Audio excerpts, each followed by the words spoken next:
हिंद दोस्तों, स्वागत है आप सभी का एक बार फिर से लक्ष्य के यूट्यूब चैनल पर। और आज हम बात करेंगे, जो पॉलिटी की हमारी रेगुलर क्लास चल रही है उसमें हम भारत की संसद के विषय में बात कर रहे हैं।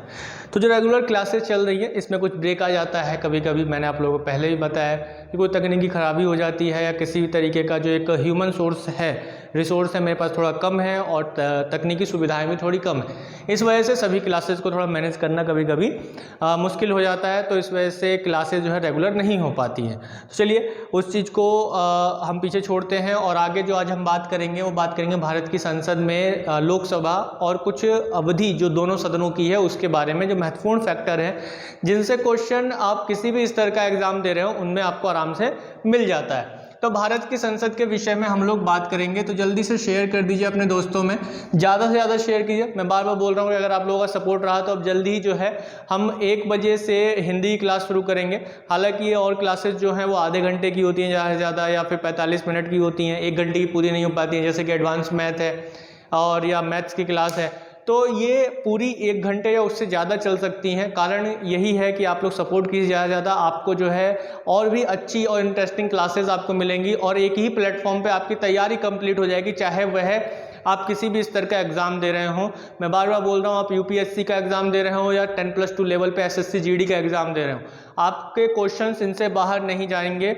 इस चीज़ को मैं आगे भी कई बार बता चुका हूँ। तो यहाँ पर भारत की संसद को लेकर हम लोग बात करेंगे। तो आज हम बात करेंगे किसकी? लोकसभा को लेकर बात करेंगे, क्योंकि राज्यसभा को लेकर हमने पिछली क्लास में कुछ डिस्कशन किया था, उसके बेसिक स्ट्रक्चर को देखा था, उसकी संरचना को देखा था। तो उसी तरीके से आज जो है हम बात कर लेते हैं लोकसभा की। तो लोकसभा के विषय में जो बताया गया है संविधान में, वो संविधान के किस अनुच्छेद में बताया गया है? संविधान के अनुच्छेद 81 में बताया गया है, 81 में बताया गया है। तो जल्दी से कमेंट कर दीजिए कि राज्यसभा को किस में बताया गया, संविधान के किस अनुच्छेद में बताया गया है, कौन सा अनुच्छेद है? जल्दी से कमेंट बॉक्स में आंसर डाल दीजिए, ठीक है। तो लोकसभा जो है वो किस में है? अनुच्छेद 81 में इसको बताया गया है। और लोकसभा में अगर हम अधिकतम सीटों की बात करें, जैसे कि हमने राज्यसभा को पढ़ा था, तो अधिकतम सीटें, जो हम अधिकतम सीटों की बात करें, अधिकतम सीटों की बात करें, अधिकतम संख्या बात करें, तो अधिकतम संख्या कितनी है? अधिकतम संख्या है 552। 552 जो है इसकी अधिकतम संख्या है, जिसका बंटवारा किस किस प्रकार से किया गया है? 530, 20 और 2।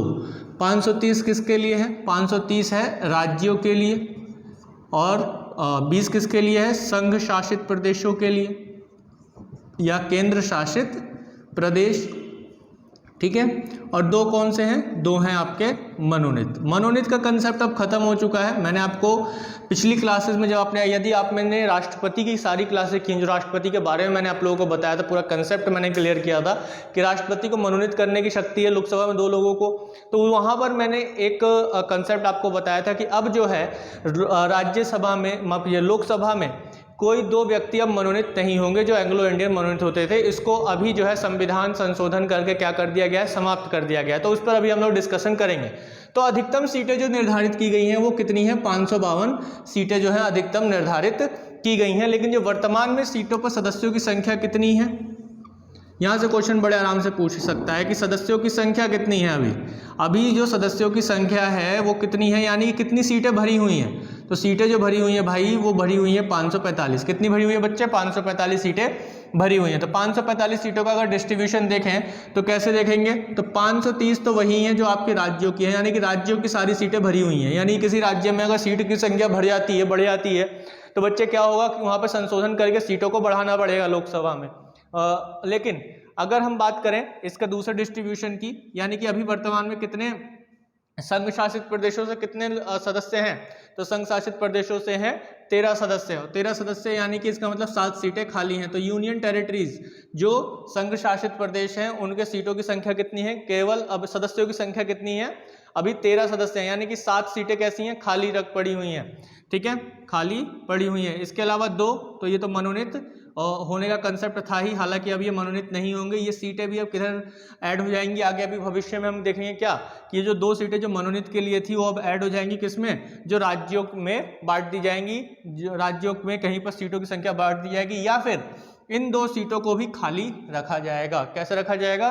खाली रखा जाएगा। और जो 7 सीटें कभी खाली थी तो उसमें +2 हो जाएगा और 9 हो जाएगा। तो अभी जो है क्या होता है इस पर अभी कोई न्यूज़ ऐसी नहीं है कि मैं आपको क्लियर बताऊं कि ये क्या होगा। ठीक है, तो रेगुलर बने रहिए क्लास के साथ। जैसे ही इसमें अपडेट होगा तो करंट अफेयर्स में चीज़ें आपको मिल जाएंगी। जो डेली सुबह 7 बजे आपको करंट अफेयर्स की क्लास मिलती है, कभी कभी लेट हो जाती है, लेकिन जैसे ही लक्ष्य पर या आपको नोटिफिकेशन जैसे ही आता है यूट्यूब पे तो आप समझ जाइए कि क्लास आ चुकी है। और करंट अफेयर का जैसे नोटिफिकेशन आए तो वहाँ पर आप जरूर देखें और हर डेली जो है करंट अफेयर्स को देखें। और मैंने आप लोगों को पहले भी बताया है कि कई ऐसे एग्जाम के मैंने आपके सामने एग्जाम्पल्स रखे हैं जहां पर डेली करंट अफेयर्स की जो क्लासेस होती हैं वहां से क्वेश्चंस रेगुलर उठते हैं। अभी ये जो बेसिक्स क्लासें हैं ये तो मैंने तभी शुरू की हैं जब लॉकडाउन था, कोई एग्जाम नहीं हुआ। तो अभी आप देखिए जब एग्जाम आएंगे तो आपको इन क्लासेस से भी कई सारे क्वेश्चंस आपको देखने को मिलेंगे। तो चलिए फिलहाल में तो अभी जो सीटें हैं वो 7 सीटें अभी लोकसभा में खाली रखी हुई हैं, यानी कि 545 सीटें जो हैं भरी हुई हैं। टोटल कितनी सीटें भरी हुई हैं? 545 सीटें जो हैं अभी टोटल भरी हुई हैं। तो अब हम जब बात करते हैं मनोनीत की, किसकी बात करते हैं बच्चे? मनोनीत की बात करते हैं। तो यहाँ पर एक बार फिर से हम लोग रिवाइज कर लेते हैं किस चीज़ की, जो हमने राष्ट्रपति वाले कंसेप्ट में पढ़ा था। तो इसको यहाँ से लेते हैं, मनोनीत का कंसेप्ट को जो है रिवाइज कर लेते हैं। देखिए मनोनीत करने की जो परंपरा है, यानी कि कहाँ पर? लोकसभा में। लोकसभा में जब मनोनीत करने की जो परंपरा है वो कब से शुरू की गई? 1960 से शुरू की गई। और इसमें क्या है कि राष्ट्रपति को यदि ये लगता है, क्या लगता है? राष्ट्रपति को यदि लगता है कि लोकसभा में एंग्लो भारतीय, किनकी? एंग्लो भारतीय। लोकसभा में किसकी? एंग्ला या आंग्ला भारतीय या आंग्ला भारतीयों की जो संख्या है या प्रतिनिधित्व है वह नहीं है। प्रतिनिधित्व नहीं है। जब प्रतिनिधित्व नहीं है, अगर राष्ट्रपति को ऐसा लगता है तो राष्ट्रपति जी क्या करेंगे कि लोकसभा में एंग्लो भारतीयों के प्रतिनिधित्व के लिए 2 लोगों को मनोनीत कर सकते हैं। ऐसा 1960 के बाद में पहली बार किया गया। अब इस परंपरा को लगातार संशोधन कर करके हर 10 साल पर बढ़ाते चले गए। कितने? 10 साल पर बढ़ाते चले गए। तो सबसे पहले एक बात और मैंने आप लोगों को बताई थी पहले भी जब मैं राष्ट्रपति आपको पढ़ाया था कि जो एंग्लो भारतीय हैं, एंग्लो भारतीय की जो परिभाषा है वो किस में दी गई है? वो दी गई है अनुच्छेद 336 में। अनुच्छेद 336 में इसको बताया गया है, एंग्लो भारतीय की परिभाषा को अच्छे से समझाया गया है। तो एंग्लो भारतीय कौन होंगे? एंग्लो भारतीय वो होंगे जिनके पिता या फिर जो पिता से रिलेटेड है, यानी कि जो पैट्रियार्किक है, पैतृक संबंध जिनके साथ, यानी पैतृक संबंध क्या होता है बच्चे? यानी कि पिताजी, दादाजी, दादाजी के पिताजी, पिताजी के पिताजी। तो ये जो है पैतृक संबंध में वह व्यक्ति कहाँ से हो? यूरोप से हो। यानी कि उनका कोई पैतृक संबंध कहाँ का हो? यूरोप का हो। मान लिया कि एक कोई ए नाम का व्यक्ति है, वो भारत में आज क्या है? एंग्लो इंडियन है। तो वो एंग्लो इंडियन क्यों है? क्योंकि उसके जो दादाजी थे, ग्रैंडफादर जो थे, वो यूरोप के थे। यानी कि मान लो कि पुर्तगाल के थे। पुर्तगाल कहाँ है? यूरोप में है। ठीक है, यूरोप के थे, पुर्तगाल के थे या फ्रांस के थे। ठीक है, जिन्होंने हमारे यहाँ आकर मेनली रूल किया, तो पुर्तगाल के थे। लेकिन उनके जो ग्रैंडफादर थे, दादाजी थे, वो आए इंडिया और इंडिया में ही वो बस गए, यहीं पर रहने लगे।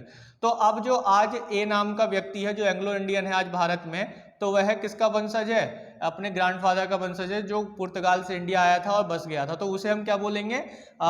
एंग्लो इंडियन बोलेंगे। ये नहीं कि उसके माता और पिता दोनों में से कोई एक, ऐसा नहीं है। क्या हो? उसके पिता यानी कि पैट्रियार्किक वंशज में से, यानी कि पैतृक वंश में से, पैतृक संबंध जो हो उसका वो कैसा हो? यूरोप से हो।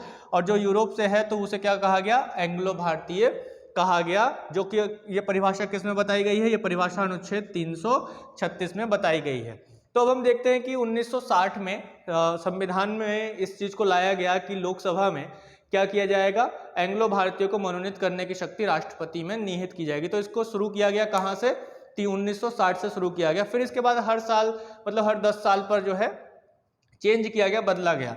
तो ऐसे ही करते करते एक 79th कॉन्स्टिट्यूशनल अमेंडमेंट हुआ 1990 में।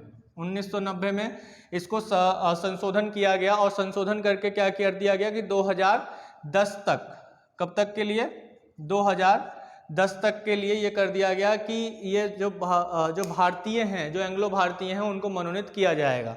अब इसके बाद 2009 में भी इसकी ज़रूरत महसूस हुई कि भाई लोकसभा में एंग्लो भारतीयों को होना चाहिए। तो 2009 में एक संशोधन और किया गया। 2009 में संशोधन कौन सा किया गया? 95 संशोधन किया गया, 95th कॉन्स्टिट्यूशनल अमेंडमेंट किया गया, कब? 2009 में। देखो पहले क्या हुआ, 1960 में हुआ, फिर उसके बाद धीरे धीरे ये व्यवस्था बढ़ती चली गई अलग अलग, तो फिर उसके बाद 79th कॉन्स्टिट्यूशनल अमेंडमेंट हुआ, 79वां संविधान संशोधन हुआ 1990 में। 1990 में संशोधन करके क्या कर दिया गया कि 2010 तक जो दो एंग्लो इंडियन भारतीय होंगे उनको जो है लोकसभा में मनोनीत किया जाएगा। क्या किया जाएगा? लोकसभा में मनोनीत किया जाएगा। समझ में आ रहा है बच्चे? कोई चीज़ समझ में नहीं आ रही है तो इसको कमेंट बॉक्स में जरूर डाल देना, ठीक है? चीज़ों को समझिए, ठीक है? चीज़ों को समझना है, रटना नहीं है। मैं दो तरीके मैंने बताया, एक तरीका जो मेरा है, जो समझाने का तरीका है वो समझा के करूँगा, मैं तुम्हारे तरीके से रटा के नहीं बढ़ाने वाला, ठीक है? तो आराम से देखो, चीज़ों को समझो और समझने में ही जो मज़ा है वो फिर ऐसे नहीं, रटने में नहीं। तो जो 79 1990 में आया और इसके द्वारा क्या कर दिया गया कि 2010 तक राष्ट्रपति जो है किसी भी व्यक्ति को जो हर 5-5 साल में जो चुनाव होते हैं तो उस दौरान जो है क्या कर सकते हैं, 2010 तक आप मनोनीत कर सकते हैं। फिर उसके बाद 2009 में क्या किया गया, 95वां संविधान संशोधन किया गया 2009 में, और इसमें क्या कर दिया गया, इसमें यह कर दिया गया कि भाई 2020 तक जो है मनोनीत करने का प्रावधान रहेगा। 2020 तक जो है कोई मनोनीत कर सकते हैं, किसको? 2020 तक जो है आप मनोनीत कर सकते हैं, राष्ट्रपति मनोनीत कर सकते हैं दो एंग्लो भारतीय को। लेकिन अभी क्या हुआ है, अभी रिसेंटली ये हुआ है कि संविधान में 104वां संविधान संशोधन हुआ है 2019 में। देखिए ये जो संविधान संशोधन है ये CAA के साथ आया, कॉन्स्टिट्यूशनल माफ कीजिएगा, सिटीजनशिप अमेंडमेंट एक्ट 2019 के साथ आया, नागरिकता संशोधन अधिनियम, आपने सुना, काफी हल्ला हुआ है, ठीक है? उसी के साथ आया, तो इसलिए इस पर ज्यादा ध्यान नहीं दिया लोगों ने। तो 104वां जो संविधान संशोधन है ये बहुत ही महत्वपूर्ण है, दोबारा मैं बता रहा हूँ, अच्छे से बता रहा हूँ, और इससे क्वेश्चन बनने की पूरी संभावना है। अब क्वेश्चन बन जाए तो मेरे से मत कहना कि बताया नहीं, ठीक है? तो 2019 104वां संविधान संशोधन 2019 हुआ और इसके द्वारा क्या किया गया, इसके द्वारा यह किया गया कि अब जो है लोकसभा में, देखिए याद रखिएगा, ये लोकसभा में दो एंग्लो भारतीय जो मनोनीत होते हैं, मनोनयन, इसके साथ साथ राज्य विधानसभा में कितने सदस्य मनोनीत होते हैं, कितने एंग्लो इंडियन मनोनीत होते हैं? जल्दी से कमेंट बॉक्स में डालो, पता है किसी को, तो नहीं पता है तो मैं बता देता हूं। एक एंग्लो भारतीय का मनोनयन होता है, राज्यपाल करता है राज्य विधानसभा में, ठीक है? तो इन दोनों ही स्थानों से अब मनोनयन की जो प्रक्रिया है, मनोनीत की जो प्रक्रिया है उसे समाप्त कर दिया गया। अब क्या कर दिया गया? समाप्त कर दिया गया। कौन सा संविधान संशोधन से? 104वां संविधान संशोधन से, और इसको मैंने बहुत अच्छे से आप लोगों को समझाया है, बताया है। 104वां संविधान संशोधन अधिनियम 2019, ठीक है? तो लोकसभा में जो मनोनीत करने की बात बोली गई है वो किस अनुच्छेद में बोली गई है? तो यह अनुच्छेद है आपका 331, और राज्य विधानसभा में 333, यानी कि ये दो अनुच्छेद ध्यान रखिएगा। अनुच्छेद 331 में लोकसभा में दो एंग्लो भारतीयों को मनोनीत करने की बात की गई है, और राज्य विधानसभा में एक एंग्लो भारतीय को मनोनीत करने की जो बात की गई है वो अनुच्छेद 333 में बात की गई है, ठीक है? तो बात ध्यान रखिएगा। और एंग्लो भारतीय की परिभाषा क्या होगी, कौन होंगे एंग्लो भारतीय? इसको किस में बताया गया? अनुच्छेद 336 में बताया गया है। किसमें बताया गया? अनुच्छेद 336 में बताया गया है। तो इसी के साथ ही अब आपको समझ में आ गया होगा, एक बार फिर से मैं बता देता हूं, लोकसभा किस अनुच्छेद में है, किसमें है? 81 में है। राज्यसभा का जल्दी से अनुच्छेद बता दिया होगा आपने, अगर नहीं बताया है तो चेक कर लीजिए, या फिर नहीं बताया तो भाई जिनको नहीं पता है वो सुन लें। अगर नहीं पता है तो एक बार फिर से कहूँगा कि पिछली क्लास देख लें, फिर अगली क्लास को देखें, क्योंकि एक सीरीज में चल रही है सारी चीज़ें, और जिन्होंने बताया है तो वो चेक कर लें किस में है, 80 में है। कोई रॉकेट साइंस इसमें नहीं बताया गया। तो चलिए यहीं पर बता दीजिए, एक क्वेश्चन और छोड़ देता हूँ। आर्टिकल 79, अनुच्छेद 79, इसमें क्या बताया गया है? जल्दी से कमेंट करके बता दीजिए, अनुच्छेद 79 में क्या बताया गया है? इसमें भी आप लोग कमेंट करके बता दीजिए, इतने हम लोग आगे बढ़ते हैं, ठीक है? पढ़ते रहिए और क्वेश्चन भी सॉल्व करते रहिए साथ साथ में थोड़ा बहुत। तो यहाँ पर हमने देखा कि लोकसभा किस अनुच्छेद में बताया गया है? 81 में बताया गया है, जिसमें अधिकतम सीटों की संख्या कितनी रखी गई है वर्तमान में? 552 है। कितनी है? 552। अधिकतम सीटों की संख्या कितनी है? 552 है। तो 552 अधिकतम सीटों की संख्या रखी गई है, जिसमें जिसमें हम देखते हैं कि 530 किसके लिए है, राज्यों के लिए है, 20 सीटें किसके लिए हैं, संघ शासित प्रदेश जो केंद्र शासित प्रदेश हैं, 2 सीटों पर मनोनीत किया जाता है। अभी वर्तमान में सदस्यों की संख्या कितनी है, सदस्यों की संख्या 542 है, 545 है, माफ कीजिए, कितनी है, 545 है, 545 है, जिसमें से 530 राज्यों के लिए है, 13 सीटें, 13 सदस्य किसके हैं, 13 सदस्य हैं केंद्र शासित प्रदेशों के, और 2 मनोनीत होते हैं। मनोनीत करने की जो प्रक्रिया है वो अब समाप्त हो गई है, किसमें, 104 संविधान संशोधन अधिनियम 2019 के द्वारा अब इसे समाप्त कर दिया गया है। लोकसभा में और राज्य विधानसभाओं में अब मनोनीत नहीं होंगे, कौन, एंग्लो भारतीय, ठीक है। लोकसभा में मनोनीत करने की जो बात बोली गई है, प्रक्रिया बोली गई है, वो किसमें बोली गई है, 331 में बोली गई है। और इसी तरीके से राज्य विधानसभा में मनोनीत करने की प्रक्रिया किसमें बोली गई है, 333 में बोली गई है। एंग्लो भारतीय कौन बच्चे, एंग्लो भारतीय की परिभाषा किसमें है, 336 में है, ठीक है। तो यहां तक कोई रॉकेट साइंस नहीं होना चाहिए। पहली बार लोकसभा में प्रारंभ कब किया गया था मनोनीत करने का कंसेप्ट, 1960 से प्रारंभ किया गया था। तो यहां तक मैं समझता हूं कि चीजें बहुत ही अच्छे से क्रिस्टल क्लियर हो गई होंगी। क्लियर हो गई हैं तो यस बोल देना कमेंट में जल्दी से, और इसका आंसर दे दो जल्दी से कि 79 में, आर्टिकल 79 में क्या है, जल्दी से कमेंट बॉक्स में दे दो बच्चों, क्योंकि ये मैं पिछली क्लास में बता चुका हूं। जिन्होंने क्लासेस सारी की हैं, रेगुलर की हैं, मैं उनसे कह सकता हूं, बड़े आराम से कह सकता हूं कि वो किसी भी एग्जाम में अपने पॉलिटी को लेकर कंसेप्ट्स को क्लियर किए हुए हैं, तो उनको कोई भी क्वेश्चन परेशान नहीं करेगा, क्योंकि सब चीज़ें डिपेंड करती हैं किस पर, आपके कंसेप्ट्स पर। चीज़ों को रटने पर ध्यान मत दीजिए, चीज़ों को समझिए, चाहे आप वो कोई सा भी एग्जाम दे रहे हो। तो जल्दी से शेयर कर दीजिए अपने दोस्तों को, सपोर्ट कीजिए हमें ज़्यादा से ज़्यादा, ठीक है, ताकि इस प्लेटफॉर्म से आपको जो है ज्ञान ही ज्ञान मिल सके, ज्ञान की गंगा बहा देंगे हम, ठीक है। सुबह से लेकर शाम तक क्लास ही करते रहोगे, इतनी क्लासेस देने की क्षमता है, लेकिन बस क्या है, सपोर्ट की जरूरत है। कुछ जो एक आवश्यक वस्तुएं होती हैं उनकी कमी है, और वे आवश्यक वस्तुएं तभी आएंगी जब ज़्यादा से ज़्यादा लोग हमें देखेंगे, हमें सपोर्ट करेंगे, हमें हमारे जो क्लासेज हैं उनको शेयर करेंगे। चलिए, तो अब हम बात कर लेते हैं कि राज्यों का प्रतिनिधित्व जो इसमें हमें देखने को मिलता है कि इसमें लोकसभा में जो राज्यों का प्रतिनिधित्व होता है, हमने पहले आपको क्या बताया था कि लोकसभा में किसका प्रतिनिधित्व होता है, जल्दी से बताइए कमेंट बॉक्स में। मैंने पिछली क्लास में बताया, इसमें होता है लोगों का प्रतिनिधित्व। किसका होता है, लोगों का प्रतिनिधित्व, यानी कि भारत के लोगों का प्रत्यक्ष रूप से प्रतिनिधित्व होता है। कैसा होता है, लोगों का प्रतिनिधित्व कैसा होता है, प्रत्यक्ष रूप से होता है। तो यहाँ पर निर्वाचन कैसे होगा बच्चे, निर्वाचन होगा प्रत्यक्ष रूप से। कैसे होगा बच्चे निर्वाचन होगा प्रत्यक्ष रूप से, एकदम सटीक प्रत्यक्ष रूप से निर्वाचन होगा। निर्वाचन कैसा होगा, प्रत्यक्ष रूप से होगा। और इस निर्वाचन प्रक्रिया में कौन लोग हिस्सा लेंगे, जिनकी आयु 18 वर्ष, कितनी, 18 वर्ष पूर्ण हो चुकी है, वे इसमें भाग लेंगे। लेकिन शुरुआत में मूल रूप से इसमें 18 वर्ष नहीं था। 61वें संविधान संशोधन अधिनियम, कौन सा संविधान संशोधन अधिनियम, ये क्वेश्चन कई बार पूछा गया है। 61वां संविधान संशोधन अधिनियम, कॉन्स्टिट्यूशनल अमेंडमेंट एक्ट, 61वां संविधान संशोधन अधिनियम 1988। कौन सा, 61वां संविधान संशोधन अधिनियम 1988। कौन सा बच्चे, 1988 में कौन सा संविधान संशोधन हुआ, 61वां संविधान संशोधन हुआ। अब जो 61वां संविधान संशोधन हुआ तो इसके द्वारा क्या कर दिया गया, 21 वर्ष से आयु को घटाकर, किसकी, निर्वाचन करने की आयु को घटाकर कितना कर दिया गया बच्चे, 18 वर्ष कर दिया गया। तो ये क्वेश्चन जो है कई बार पूछा गया है, ठीक है, कई बार इस प्रश्न को जो है उठाया गया है, और अलग अलग एग्जाम्स में इस टर्म को पूछा गया है कि 21 वर्ष से 18 वर्ष आयु किस संविधान संशोधन के द्वारा की गई है। तो कौन सा संविधान संशोधन है, 61वां संविधान संशोधन किस वर्ष हुआ, 1988 में हुआ। तो प्रत्यक्ष रूप से चुनाव होता है किसमें, लोकसभा में। लोकसभा का में किसका प्रतिनिधित्व होता है, लोगों, भारत की जनता का प्रतिनिधित्व होता है। किसका होता है, भारत की जनता का।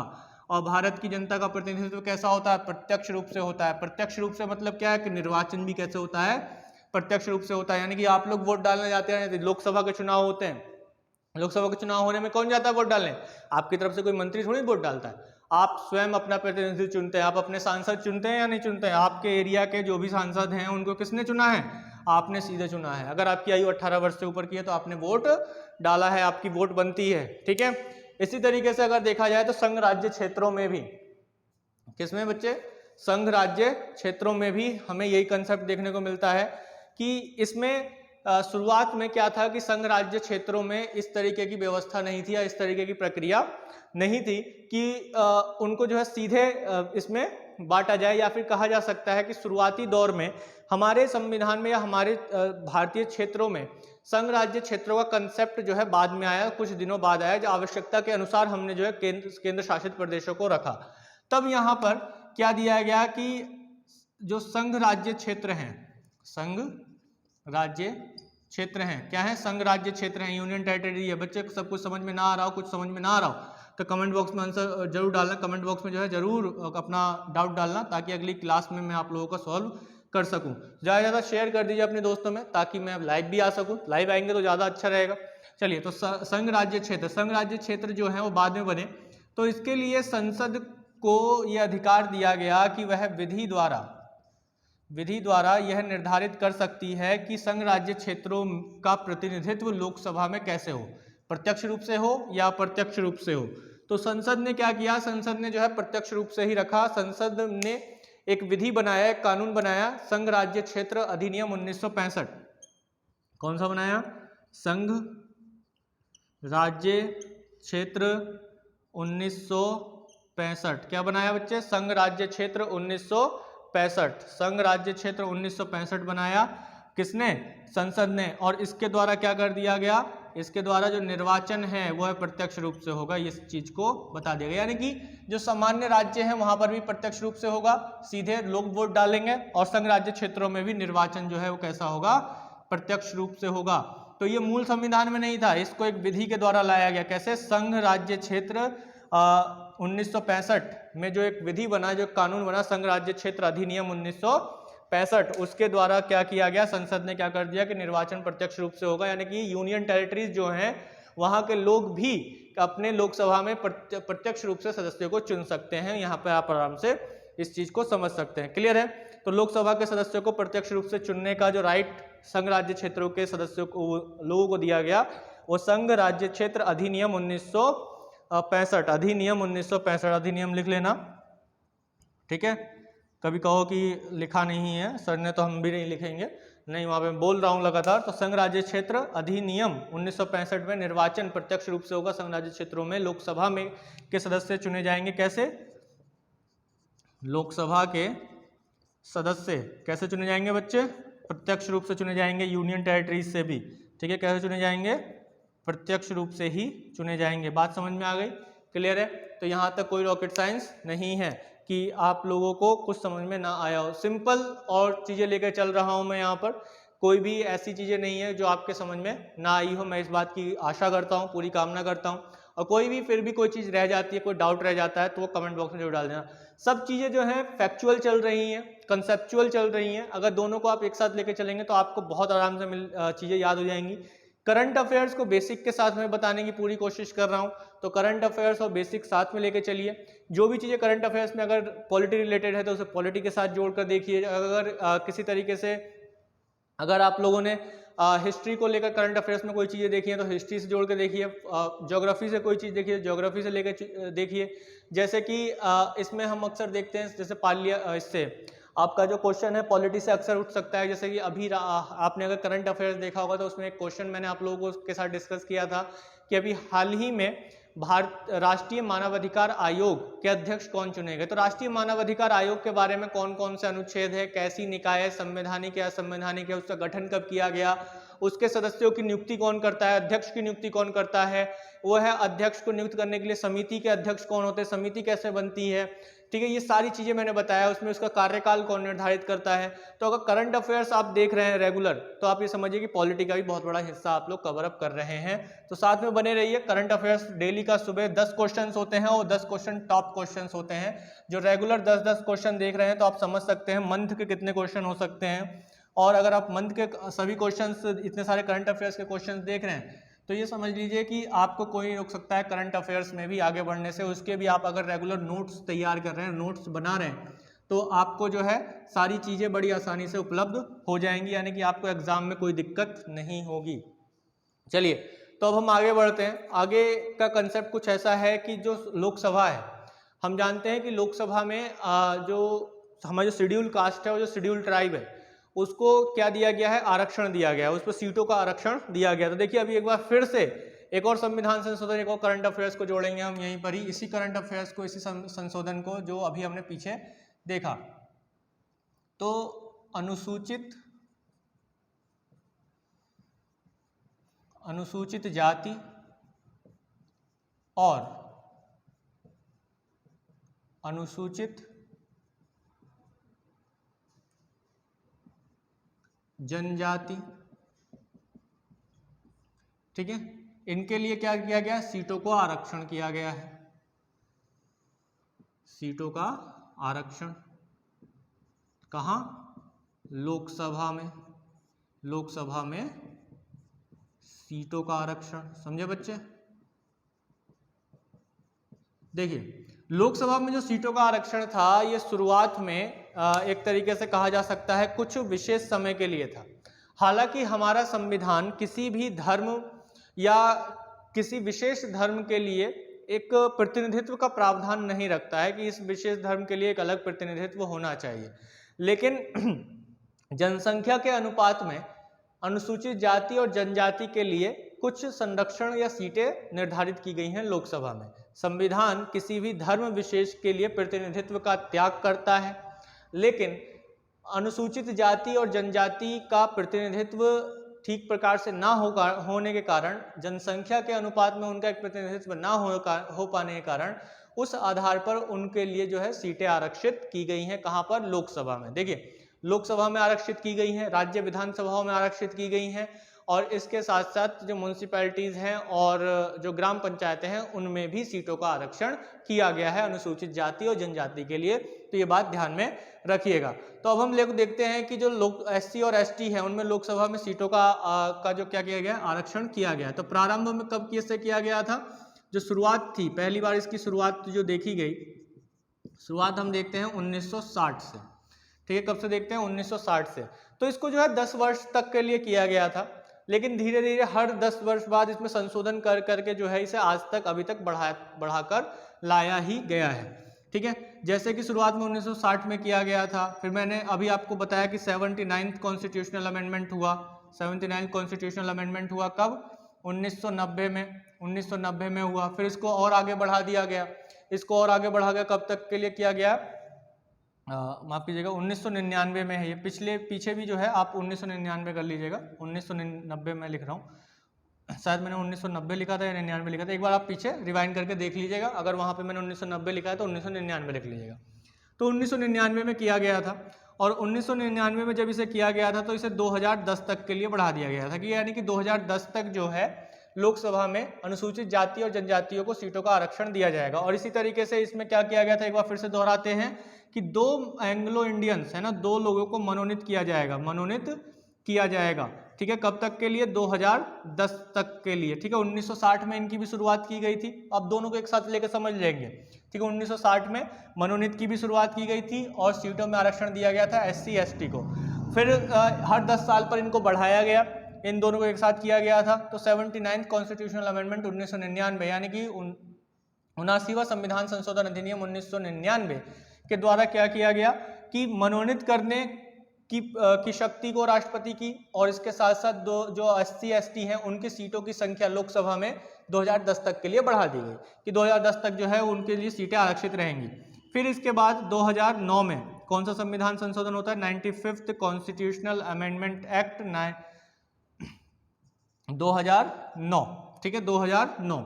तो 95वां संविधान संशोधन अधिनियम 2009, इसमें क्या कर दिया गया? इसमें 2020 तक के लिए बढ़ा दिया गया, ठीक है। क्या कर दिया गया? 2020 तक के लिए बढ़ा दिया गया। ऐसे ही 2 जो एंग्लो इंडियन है, एंग्लो भारतीय हैं, समझ रहे हैं बच्चे, ठीक है। चीजें देखो क्लियर हो रही होंगी, अब बड़े आराम से तार्किक रूप से समझना है, हमें रटना नहीं है। तो अब यहाँ पर 95 के द्वारा अब एंग्लो इंडियंस के लिए भी 2 लोगों की जो मनोनीत सीटें थी वो आगे बढ़ा दी गई। अब इसके बाद 2020 तक के लिए 10 साल तक के लिए आगे बढ़ा दिया गया। अब यहाँ पर क्या होता है? 104वां संविधान संशोधन होता है, वही संविधान संशोधन होता है, ठीक है। कब होता है? 2019 में होता है बच्चे। कब होता है? 2019 में होता है। 1 साल पहले ही कर दिया गया और 1 साल पहले ही किया जा रहा है, तो 2009 में किया गया। अब जब 2009 में किया गया तो इसमें एससी और एसटी, ठीक है, किसके लिए 2019 में संशोधन किया गया, तो इसमें क्या किया गया, एससी और एसटी के लिए, एससी और एसटी के लिए सीटों का आरक्षण कब तक के लिए कर दिया गया, 2030 तक के लिए कर दिया गया है। क्या कर दिया गया है, एससी और एसटी के लिए, एससी और एसटी के लिए कहां पर, लोकसभा में सीटों का आरक्षण 2030 तक के लिए कर दिया गया है 104वें संविधान संशोधन के द्वारा। बात क्लियर हो रही है। इससे पहले लगातार हर 10 साल पर बढ़ाया जा रहा था, तो अब यहाँ पे 2019 में जो 104वां संविधान संशोधन किया गया, तो इसके द्वारा एससी और एसटी को लोकसभा में 2030 तक के लिए उनकी सीटें आरक्षित कर दी गई। चलिए, लेकिन 104वें संविधान संशोधन 2019 के द्वारा एंग्लो इंडियंस की जो मनोनीत सीटें थी उनको क्या कर दिया गया, उनको अब समाप्त कर दिया गया। क्या कर दिया गया बच्चे, समाप्त कर दिया गया, खत्म कर दिया गया। तो अब आप यहाँ पे देख सकते हैं अनुसूचित जाति और जनजातियों का लोकसभा में सीटों का आरक्षण कुछ इस तरीके से हमें दिखाई देता है। और 104वां अभी जो संशोधन हुआ है 2019 में, इसके द्वारा 2030 तक एससी एसटी की सीटें जो है एक बार फिर से 10 साल तक के लिए लोकसभा में बढ़ा दी गई हैं और राज्य विधानसभाओं में भी बढ़ाई गई हैं, पंचायती राज और जो नगर पालिकाएं हैं उनमें भी बढ़ाई गई हैं, ठीक है। लेकिन एंग्लो भारतीयों का क्या कर दिया गया है 104वें संविधान संशोधन के द्वारा, अब ये दो लोग जो लोकसभा में एंग्लो भारतीय मनोनीत होते थे, इनको अब मनोनीत नहीं किया जाएगा, ठीक है। बात क्लियर हो रही है? कोई डाउट हो तो कमेंट बॉक्स में जरूर डालना, ठीक है। कोई डाउट बचना नहीं चाहिए, इस चीज को हमें लेकर अच्छे से चलना है और हर एक चीज को अच्छे से हमको समझना है। तो दोनों सदनों की अवधि को अब देख लेते हैं कि हमारी जो दोनों सदनों की अवधि है वो क्या कहती है। बने रहो क्लास के साथ, और मैं समझता हूँ कि अगर आपको चीज़ें अच्छी मिल रही हैं, कुछ नया जानने को मिल रहा है, सीखने को मिल रहा है, तो शेयर कर दें अपने दोस्तों में, हमें सपोर्ट करें, क्योंकि अनपेड हैं क्लासेस सारी, ऐसा कुछ नहीं है कि आपसे कोई पेड लिया जा रहा है। और इसके अलावा हम जो है आपको अनपेड चीज़ें दे रहे हैं, तो सपोर्ट तो हमें आपका चाहिए ही चाहिए, है ना। आप गुरु दक्षिणा का कुछ देना चाहते हैं, कुछ अच्छा सीख रहे हैं हमारी क्लासेस से और गुरु दक्षिणा देना चाहते हैं, तो आप शेयर कर दीजिए अपने दोस्तों में, कहिए उन्हें सब्सक्रिप्शंस के लिए, बताइए उन्हें, लिंक शेयर कीजिए। अगर उन्हें ठीक से नहीं मिल पा रहा है और सर्च नहीं कर पा रहे हैं तो लिंक शेयर कीजिए उन्हें, या फिर उन्हें टेलीग्राम पर ज्वाइन करवाइए। मैंने आपको कई बार बोला है LAKSHYA007, स्पेस नहीं देना है कहीं पर भी। और ये आप टेलीग्राम पर सर्च करेंगे तो टेलीग्राम पर आपको हमारा चैनल मिल जाएगा, उसे ज्वाइन कीजिए। उसमें मैं हर एक वीडियो की, हर एक क्लास के वीडियो की, रिकॉर्डेड वीडियो की कल यूट्यूब लिंक सेंड कर देता हूँ, वहाँ से भी आप जो है सीधे क्लास को कर सकते हैं। वहाँ से जाकर सीधे आप यूट्यूब पे, आपका ऊपर लिंक पे क्लिक करेंगे, यूट्यूब पर आ जाएगा और वहाँ से आप क्लास कर सकते हैं, ठीक है। तो चलिए अब हम बात कर लेते हैं संसद के जो दोनों सदन हैं, दोनों सदनों की हमने बात कर ली, जो जो महत्वपूर्ण हो सकते थे। दोनों सदनों की जो अवधि है, क्या अवधि, यानी कि जो अवधि है, जो कार्यकाल है, जो टाइमिंग है इनका, वो क्या बताया गया है। तो हम लोग जानते हैं कि राज्यसभा जो है 1952 में स्थापित हुई। कब हुई?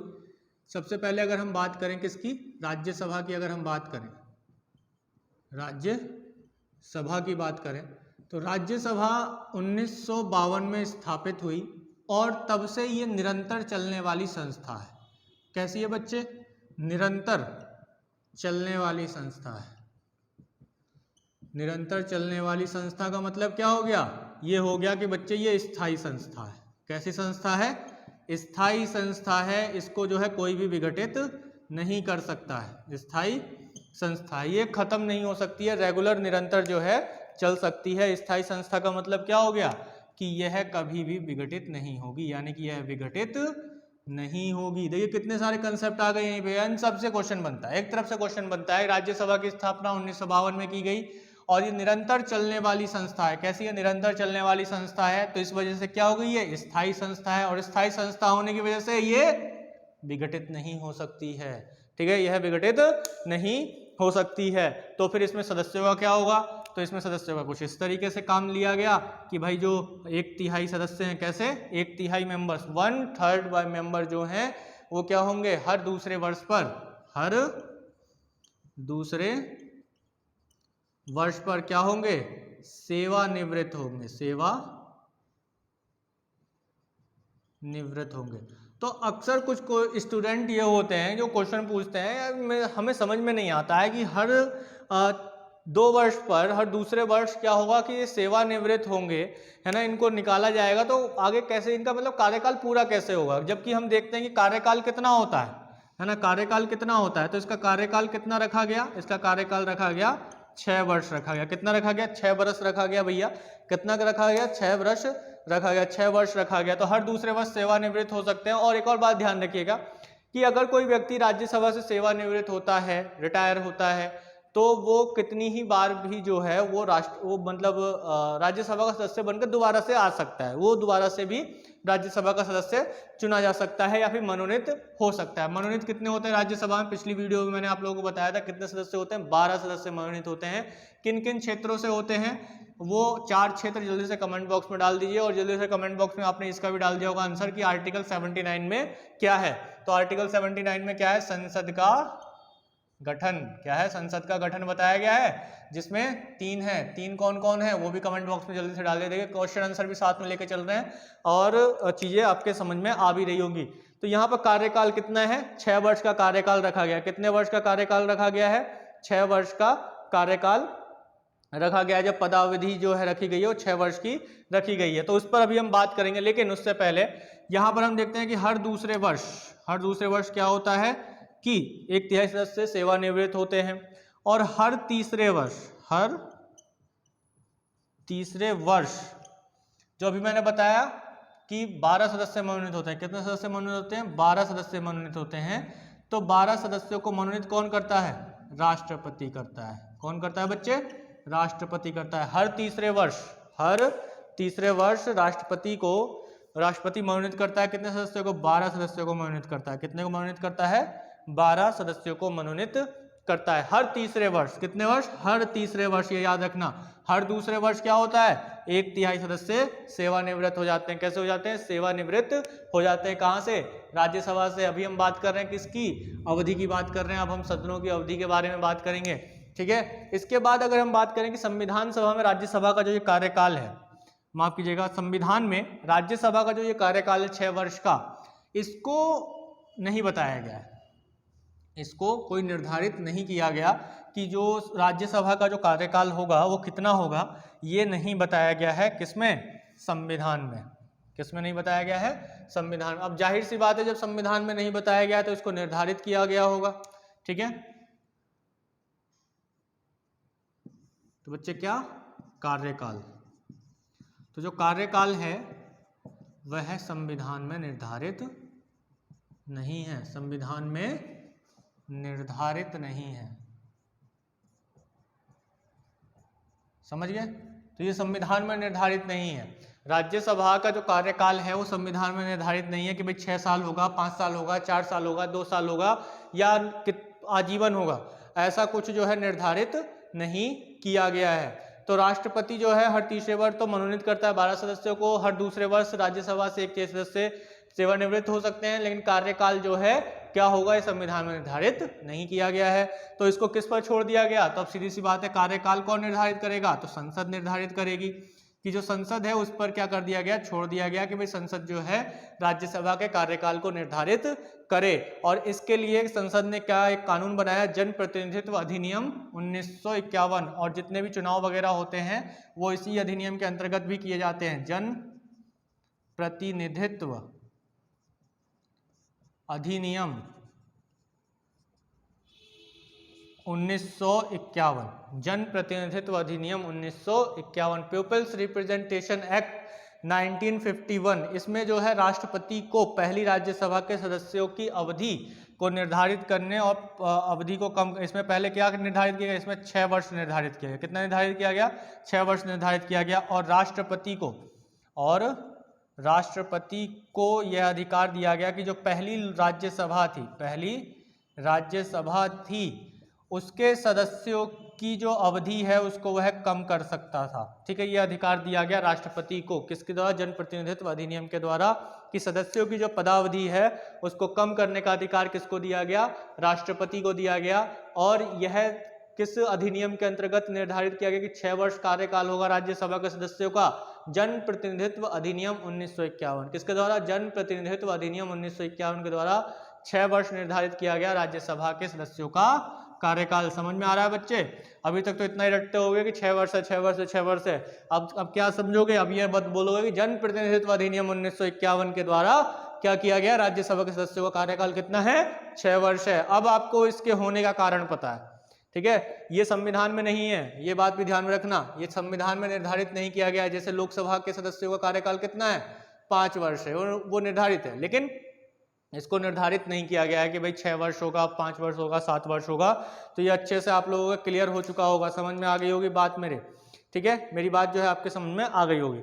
अब जब इनका सेवानिवृत्ति की बात की जाएगी, है ना, सेवानिवृत्ति की बात की जाएगी, तो अभी बहुत से कैंडिडेट में से यही पूछते हैं कि 1/3, है ना, 1/3। अब मैं उसको उनको मैं समझा दूं यहाँ पर कि 1/3 सदस्य कैसे। देखिए, हर दूसरे वर्ष पहली जो राज्यसभा बैठी, है ना, पहली जो राज्यसभा का गठन किया गया, जब पहली राज्यसभा का गठन कब किया गया? 1952 में किया गया। 1952 में जब किया गया तो दूसरे वर्ष क्या किया गया? क्योंकि किसी के भी 6 साल पूरे नहीं हुए, है ना, किसी के भी 6 साल पूरे नहीं किए गए, जबकि 1951 का जो जनप्रतिनिधित्व अधिनियम है उसमें निर्धारित किया गया कि 6 वर्ष कार्यकाल होगा। लेकिन जब हम 1/3 सदस्यों को निकाल रहे हैं तो उन 1/3 सदस्यों का जो रिटायरमेंट है वो 6 वर्ष पे होना चाहिए, लेकिन वो हो नहीं पा रहा है। तब यहाँ पर क्या किया गया? चूंकि ये एक निरंतर चलने वाली संस्था है, इसको रेगुलर चलाना भी है, तो हर 6 साल पर अगर हम करेंगे तो ये विघटित हो जाएगी, तो विघटित भी नहीं करना है। तो इसके लिए क्या किया गया कि 1/3 सदस्यों को बाहर निकालने के लिए लॉटरी निकाली गई। ये थोड़ी सी हास्यास्पद लग सकता है, लॉटरी निकाली यानी पर्ची निकाली गई। राष्ट्रपति जी ने पर्ची निकाली और जिसका नाम आया वो 1/3 बाहर हो गए, ठीक है, वो 1/3 बाहर हो गए। उनका जो है पहला बैच जो निकाला गया, यानी कि हम कह सकते हैं जो पहला बैच था 1/3 का, वह किस आधार पर निकाला गया? लॉटरी के आधार पर निकाला गया। तो इस कंसेप्ट को ध्यान रखना। और उसके बाद अब क्या हो गया? अब मामला सेट हो गया। अब उसके बाद हर दूसरे वर्ष क्या हो जाता था कि 6 वर्ष की एक घटना जो है इसी तरीके से चली 6 वर्ष तक। फिर उसके बाद क्या हो गया कि लॉटरी की जरूरत नहीं पड़ी, और जब अगले टर्म का, अगले 6 वर्ष का 1/3 आया तो इतने में पिछले टर्म का या पिछले जो सदस्य थे उनका 6 वर्ष पूरा हो जाता था, तो उसमें से जो 1/3 थे वो बाहर निकलते चले गए। तो इतना ध्यान रखिएगा, बस ज़्यादा मत जाइए आप लोग, ठीक है, ज़्यादा जो है चीज़ों को डीपली मत लेके जाइए, क्योंकि हम बस नॉर्मल एक कंपिटेटिव एग्जाम्स की तरह बात करेंगे। तो यहाँ पर हम क्या लेके आ गए? 1/3 सदस्य। क्या लेके आ गए? 1/3 सदस्य को पहले जो बैच निकाला गया वो लॉटरी के आधार पर निकाला गया, ठीक है। और निर्धारित कितना किया गया कार्यकाल? 6 वर्ष। किसके द्वारा? जनप्रतिनिधित्व अधिनियम 1951 के द्वारा, ठीक है। तो इस बात को ध्यान में रखिए, कार्यकाल जो है नहीं है संविधान में इसका कोई भी। तो इसके बाद अगर हम लोकसभा की अवधि की बात करें, ठीक है, लोकसभा के अवधि की बात करें तो इसका अवधि तो आपको समझ में आ गया होगा। राज्यसभा की अवधि देखिए, ये कुछ ऐसे भी हो सकता था राज्यसभा की अवधि। कैसे हो सकता था राज्यसभा की अवधि को? मैं केवल इतना बता देता कि भाई 6 वर्ष की होती है राज्यसभा की अवधि, काम खत्म, है ना। तो ये चीज़ें ठीक नहीं है। अगर आप पढ़ रहे हैं तो सही से पढ़िए, और मैं भी ये चाहता हूँ कि आप लोग अगर सीख रहे हैं तो अच्छे से सीखिए, रटने की जरूरत नहीं है बिल्कुल। तो अब हम बात कर लेते हैं किसकी अवधि की? लोकसभा की अवधि की, ठीक है, किसकी? लोकसभा की। तो भैया लोकसभा जो था, लोकसभा जो है हमारी वो कैसी संस्था है? अस्थायी संस्था है। अस्थायी संस्था क्यों है? क्योंकि यह निरंतर चलने वाली संस्था नहीं है। निरंतर चलने वाली संस्था नहीं है तो इसका क्या हो जाएगा भैया? इसका हो जाएगा विघटन। तो यानी कि ये विघटन हो सकती है, विघटन हो जाती है। और विघटन सामान्य तौर पर देखा जाए तो सामान्य तौर पर विघटन कब होता है? इसका 5 वर्ष पर इसका विघटन हो जाता है। हर 5 वर्ष पर लोकसभा का विघटन होता है सामान्य तौर पर, नहीं तो अन्य परिस्थितियों में क्या होता है, यह स्वतः ही विघटित हो जाती है 5 वर्ष पर। नहीं तो राष्ट्रपति जो है सामान्य अवधि में जो है इसे विघटित कर सकता है, या फिर राष्ट्रपति जो है सामान्य अवधि से पूर्व इसको विघटित कर सकता है। यानी कि 5 वर्ष से पूर्व अगर विघटित करना हो तो विघटित कौन कर सकता है? राष्ट्रपति जो है इसे विघटित कर सकता है। कब? 5 वर्ष से पूर्व, सामान्य स्थिति से पहले। समझे बच्चे? तो यहाँ पर जो पूर्व विघटित है वो पूर्व विघटित कैसे होगा? राष्ट्रपति जो है इसे 5 वर्ष से पहले भी विघटित कर सकता है, और न्यायालय में इसे चुनौती नहीं दी जा सकती है कि राष्ट्रपति ने 5 वर्ष पहले क्यों विघटित कर दिया, ठीक है। इसको लेकर कोई भी व्यक्ति न्यायालय नहीं जाएगा, न्यायालय में चुनौती नहीं दी जा सकती है। इस बात को ध्यान रखना होगा, ठीक है। न्यायालय में इसे चुनौती नहीं दी जा सकती है। इस चीज़ को आपको ध्यान में इस बात को रखना होगा। तो यहाँ तक मैं समझता हूँ कि चीज़ें आप लोगों को काफ़ी अच्छे से समझ में आ रही हैं। अगर कोई डाउट है किसी कंसेप्ट को लेकर तो मैं बार बार वही बोल रहा हूँ, कमेंट बॉक्स में जरूर डालिएगा। चलिए इसका तो आंसर दे दीजिए जल्दी से, मुझे लगता है आप लोगों ने दे भी दिया होगा कि संसद का गठन किनसे होता है। देख लेते हैं इसका आंसर जल्दी जल्दी, जिन्होंने दे दिया आंसर, राष्ट्रपति, लोकसभा और बच्चे बचा कौन, राज्यसभा। ठीक है, और 12 जो मेंबर्स होते हैं वो कहाँ कहाँ से आते हैं, समाज सेवा, साहित्य, कला और विज्ञान। ठीक है, तो मैं समझता हूं कि आप सभी लोगों ने कमेंट में इसका आंसर दिया होगा। जिन लोगों ने कमेंट में आंसर दिया उन सभी के नाम मैं अगली क्लास में अनाउंस करूंगा। चलिए, तो यहाँ पे पूर्व विघटित हुए हैं, राष्ट्रपति जो है इसे पूर्व विघटित कर सकते हैं, लेकिन इसे न्यायालय में चुनौती नहीं दी जा सकती है। आपात की स्थिति में लोकसभा की अवधि जो है वो 1 वर्ष के लिए बढ़ाई जा सकती है, इस बात को ध्यान में रखिएगा, नोट रखिएगा। आपात कौन सा आपात, जो 352 में लगता है, 352 आपातकालीन उपबंध बहुत अच्छे से समझाया मैंने, बहुत ही अच्छे से। जो लोग आज पहली बार इस क्लास को देख रहे हैं मैं उनसे कहूँगा कि राष्ट्रपति वाली क्लासेस में जाइए और प्लेलिस्ट में जाइए, डिस्क्रिप्शन बॉक्स में प्लेलिस्ट है इंडियन पॉलिटी का, और उसके बाद आप वहाँ प्लेलिस्ट में जाकर देखिए कि जो आपातकालीन संबंधी उपबंध हैं उसमें मैंने बहुत अच्छे से समझाया है कि क्या क्या चीज़ें हैं इसमें। तो 352 में जो आपातकाल लगता है उसको हम किस नाम से संबोधित करते हैं, नेशनल इमरजेंसी, राष्ट्रीय आपातकाल। तो जो नेशनल इमरजेंसी की हम बात करें, राष्ट्रीय आपातकाल की हम बात करते हैं, जो 352 में, अनुच्छेद 352 में है, जो अनुच्छेद 352 में है। तो जब राष्ट्रीय आपातकाल लग जाता है तो क्या होगा कि लोकसभा की जो अवधि है, क्या है बच्चे, अवधि, उसको 1 वर्ष के लिए बढ़ाया जा सकता है। कितने वर्ष के लिए, 1 वर्ष के लिए बढ़ाया जा सकता है। ठीक है, एक बार में 1 वर्ष के लिए बढ़ाया जा सकता है। ठीक है, एक बार में 1 वर्ष के लिए बढ़ाया जा सकता है। लेकिन अगर ये लग गया है और 1 वर्ष के लिए बढ़ा दिया गया है, और 1 वर्ष के लिए जब बढ़ा दिया गया है तो क्या होगा, तब ये होगा कि मान लिया कि अभी 6 महीने भी पूरे नहीं हुए हैं, तो क्या हुआ कि राष्ट्रीय आपातकाल हट गया, तो ये अधिकतम 6 माह तक बिना आपातकाल की स्थिति में 6 माह तक के लिए ही बना रहेगा। अवधि जो बढ़ी रहेगी वो केवल 6 महीने के लिए ही बढ़ी रहेगी। ठीक है, ऐसा हमें देखने को मिला था जब इंदिरा गांधी के टाइम पर आपातकाल लगा था, तो उस समय जो है 1 साल के लिए अवधि बढ़ाई गई थी, लेकिन मुख्य रूप से 10 महीने के आसपास ही जो है अवधि रही, क्योंकि उसके बाद चुनाव करवा लिए गए थे। चलिए, तो यहाँ तक का कंसेप्ट आप लोगों को अच्छे से समझ में आया होगा। जल्दी से चलते हैं कि संसद की जो सदस्यता है उसको कैसे प्राप्त की जा सकती है, संसद की सदस्य बनने के लिए योग्यता क्या क्या है। देखिए, संसद का सदस्य बनने के लिए योग्यता 2 जगह हमें देखने को मिलती हैं। 2 जगह कहाँ कहाँ देखने को मिलती हैं, 2 जगह हमें देखने को मिलती हैं। एक तो आपका संविधान में, एक जो हमारा संविधान है, भारत का संविधान है, उसमें हमें देखने को मिलता है कि सदस्यता कैसे ली जा सकती है, और एक जन प्रतिनिधित्व अधिनियम 1951 में भी बताया गया है कि कोई अयोग्य कैसे हो सकता है, कोई जो है सदस्यता लेने के काबिल कैसे हो सकता है लोकसभा की या राज्यसभा की। ठीक है, संसद की जो सदस्यता है वो कैसे ली जा सकती है, या अयोग्यता, संविधान में भी बताया गई है ये दोनों चीज़ें, और ये दोनों चीज़ें ही जन प्रतिनिधित्व अधिनियम 1951 में भी बताई गई हैं। तो जो लोग सीरियस होकर देख रहे हैं भाई, उनके लिए बहुत अच्छी बात है, वो रेगुलर देखते रहें, चीज़ों को स्किप करके ना देखें, चीज़ों को समझें, और रेगुलर जो अंत तक बने हुए हैं क्लास के और ज़्यादा फास्ट फॉरवर्ड नहीं भाग रहे हैं, तो उनको बहुत कुछ सीखने को मिल जाएगा। क्योंकि कभी कभी चीज़ें ऐसी होती हैं कि आप उससे तेज़ी से आगे निकलने की कोशिश कर रहे हैं, और जहां आप तेज़ी से आगे निकलने की कोशिश करते हैं वहीं पर चीज़ें गड़बड़ हो जाती हैं, और जहां गड़बड़ हुई वहीं पर दिक्कत क्रिएट हो जाती है। चलिए, तो अब बात कर लेते हैं कि जो भारत की संसद है, इसमें अगर हमें सदस्यता लेनी है, क्या लेनी है, सदस्यता लेनी है, और जब हम सदस्यता लेंगे तो हमारे लिए जो क्या योग्यता होनी चाहिए या अयोग्यता किस में बताई गई है, तो एक तो संविधान में बताई गई है भाई, ठीक है, और एक जन प्रतिनिधित्व अधिनियम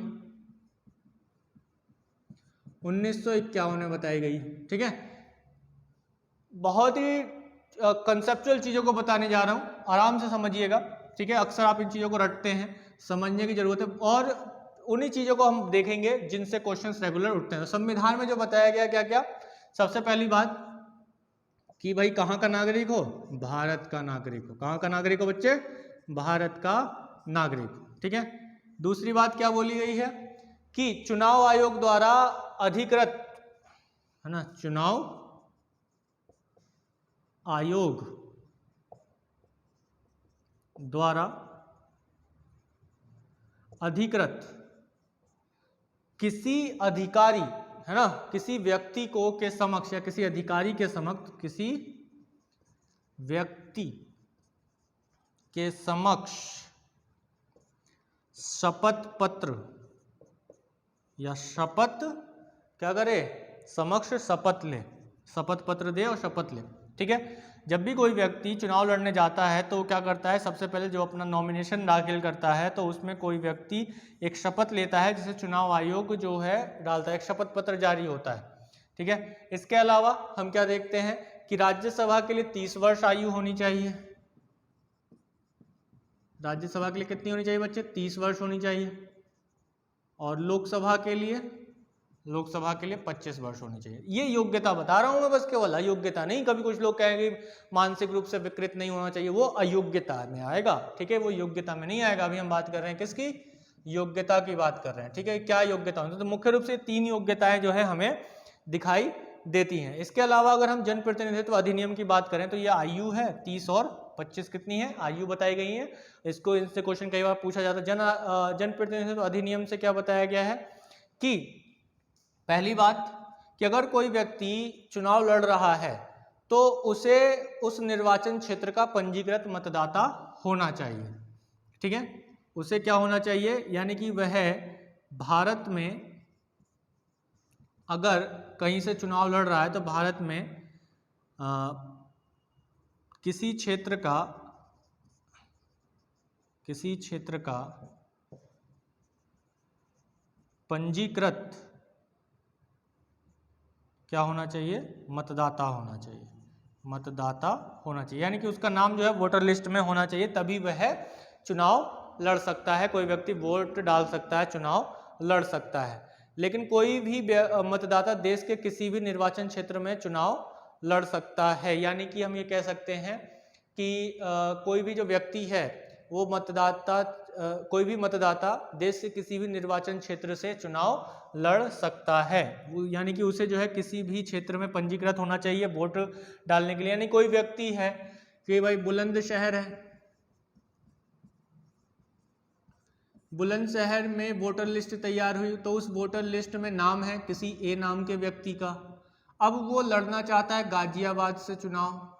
कहाँ से बच्चे, गाजियाबाद से चुनाव लड़ना चाहता है। तो अब वो क्या होगा कि जो ए नाम का व्यक्ति है वो चुनाव गाजियाबाद से लड़ सकता है ना, यानी कि चुनाव वो लड़ सकता है। क्यों लड़ सकता है, क्योंकि उसका नाम यहाँ के बुलंदशहर के वोटर लिस्ट में है। ठीक है, तो यहाँ पर कोई भी मतदाता जो है देश के किसी भी निर्वाचन क्षेत्र से चुनाव लड़ सकता है। तो ये बात ध्यान में रखना। लेकिन ये चीज जो है 3 राज्यों पर लागू नहीं होती। अगर आपको उन राज्यों में चुनाव लड़ना है तो वहां उसी राज्य में ही किसी क्षेत्र का, निर्वाचन क्षेत्र का मतदाता होना चाहिए। असम, लक्षद्वीप और सिक्किम, असम, लक्षद्वीप और सिक्किम। ठीक है, लक्षद्वीप जो यूनियन टेरिटरी है, केंद्र शासित प्रदेश है, अगर आपको वहां से चुनाव लड़ना है तो वहां के वोटर लिस्ट में आपका नाम होना चाहिए, असम के भी और सिक्किम के भी। तो ये बात आपको ध्यान में रखना होगा। तो ये जनप्रतिनिधित्व अधिनियम में बताया गया है। और आरक्षित सीटों के बारे में भी इसी में ही बताया गया है कि जो SC और ST हैं उनके लिए कुछ आरक्षित सीटें होंगी। ठीक है, और किसी भी राज्य या संघ राज्य क्षेत्र में अगर आरक्षित सीटों पर चुनाव लड़ा जा रहा है, जीता जा रहा है, कोई व्यक्ति ही जो इस समुदाय से, इस वर्ग से में आता होगा, इस वर्ग से संबंध रखता होगा, SC या ST वर्ग से आता होगा, तो उसी व्यक्ति को ही इन सीटों पर, आरक्षित सीटों पर चुनाव लड़ने की अनुमति है, किसी और व्यक्ति को नहीं। लेकिन जो SC और ST वर्ग से आता है उसे सामान्य सीटों पर चुनाव लड़ने का अधिकार है। लेकिन सामान्य सीटों से आने वाला कोई व्यक्ति SC या ST वर्ग पर चुनाव नहीं लड़ सकता है। और SC और ST वर्ग की आरक्षित सीटों पर चुनाव लड़ने के लिए उस व्यक्ति को उसी वर्ग से आना होगा, SC से आता हो या ST से आता हो, उसी सदस्य SC या ST का सदस्य होना जरूरी है, अनिवार्य है। तो ये हम योग्यता के रूप में देखते हैं। बाकी जो अयोग्यता है कि वह दिवालिया नहीं हो, मानसिक रूप से विकृत नहीं हो, कोर्ट ने उसे दिवालिया नहीं घोषित किया हो, किसी तरीके के भ्रष्टाचार में संलिप्त ना हो, उसे 2 वर्ष से अधिक का कारावास ना हुआ हो। तो ऐसे जो है कई कंसेप्ट हमें यहाँ पर देखने को मिलते हैं। तो जो संसद की सदस्यता है उसे हम इस प्रकार से प्राप्त कर सकते हैं। और यहाँ पे ध्यान देने योग्य ये बात होगी कि अयोग्यता संबंधी जो भी प्रश्न है उस पर राष्ट्रपति का फैसला अंतिम होगा। जैसे कि मैंने बताया कि वह दिवालिया घोषित किया गया है किसके द्वारा, कोर्ट के द्वारा, या वह मानसिक रूप से विकृत है, 2 वर्ष से अधिक का कारावास है, भ्रष्टाचार में संलिप्त है, या उसकी वजह से कोई सरकारी कार्य जो हुआ उसमें वो संलिप्त था, लाभ के पद पर है। तो ऐसी जो चीज़ें हैं, जो अयोग्यता वाली चीज़ें हैं, वो अयोग्यता वाली चीज़ें हमें यहाँ पे देखने को मिलती हैं कि अयोग्यता वाली जो चीज़ें हैं उस पर क्या होगा, उस पर यह होगा कि जो राष्ट्रपति का फैसला अंतिम होगा। यानी कि अयोग्यता के संबंध में क्या बच्चे, अयोग्यता के संबंध में क्या हो, अयोग्यता के संबंध में राष्ट्रपति का फैसला अंतिम होगा। ठीक है, राष्ट्रपति का फैसला कैसा होगा, अंतिम होगा।